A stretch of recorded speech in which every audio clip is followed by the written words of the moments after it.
இது last விலாகோட continue vlog தாங்க. அதை பார்த்தீங்கன்னா உங்களுக்கு புரியும். அன்னைக்கு வந்து நம்ம ஃப்ரைடே இல்லையா, அதனால் நம்ம வந்து கண்டினியூவாக இந்த மாதிரி வாசக்காலுக்கு மஞ்சள்லாம் பூசிட்டு இங்கே வந்து ஃபஸ்ட்டு வெளி விளக்கெல்லாம் ஏற்றிட்டு பூஜை பண்ணிவிட்டு அதுக்கப்புறமா தான் நம்ம உள்விளக்கு எப்போவுமே ஏற்றுறது உண்டு.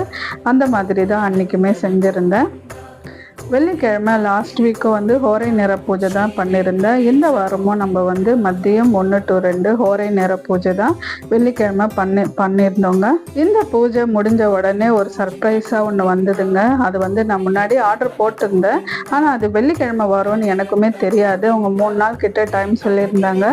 பார்த்தா நான் ரொம்ப எதிர்பார்த்துட்டு இருந்த ஒரு ப்ராடக்ட் தான். ஜெர்மன் சில்வரில் நான் ஆர்டர் பண்ணியிருந்தேங்க. எனக்கு ரொம்பவே சந்தோஷமாக இருந்தது. இந்த பூஜை முடித்த உடனே அந்த ப்ராடக்ட்டும் என் கைக்கு வந்தது. அதனால் திரும்ப ஈவினிங்காக பூஜை பண்ணுவோம் இல்லையா, அந்த நேரத்தில் அந்த இதுக்கும் வந்து மஞ்சள் குங்குமம் எல்லாம் வச்சு நம்ம பூஜை பண்ணியிருந்தோம். அது என்னன்றதை நீங்கள் பாருங்கள். லாஸ்ட் வரைக்கும் நம்ம சேனலில் இந்த வீடியோ பாருங்கள். அதே மாதிரி ஃபஸ்ட் டைம் பார்க்குறவங்களா இருந்தால் சப்ஸ்கிரைப் பண்ணிவிட்டு பாருங்கள். அப்போ தான் நான் போடுற வீடியோஸ் எல்லாம் வருங்க. இன்றைக்கி சண்டே தான் இந்த விலாக் போகிறேன் நான். ஏன்னா சாட்டர்டே கொஞ்சம் யாஷிகாவுக்கு ஸ்போர்ட்ஸ் டேலாம் இருந்துச்சு, வெளியில் போகிற வேலை இருந்தது.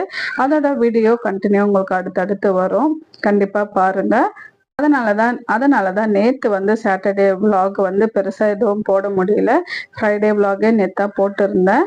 இன்னைக்கு தான் அதோட கண்டினியூ விலாக் போடுறேங்க. சண்டே நம்ம சஷ்டின்றதுனால பெருசாக எதுவும் பண்ணல. வீட்டில் பன்னீர் ரைஸ் தான் பண்ணியிருந்தேன். நீங்கள் லைவ் வந்திருந்தீங்கன்னா கண்டிப்பாக தெரிஞ்சிருக்கும். இது தாங்க நான் வாங்கியிருந்தது துளசி, ஜெர்மன் சில்வரில் துளசி இது வந்து வாங்கியிருந்தேன்.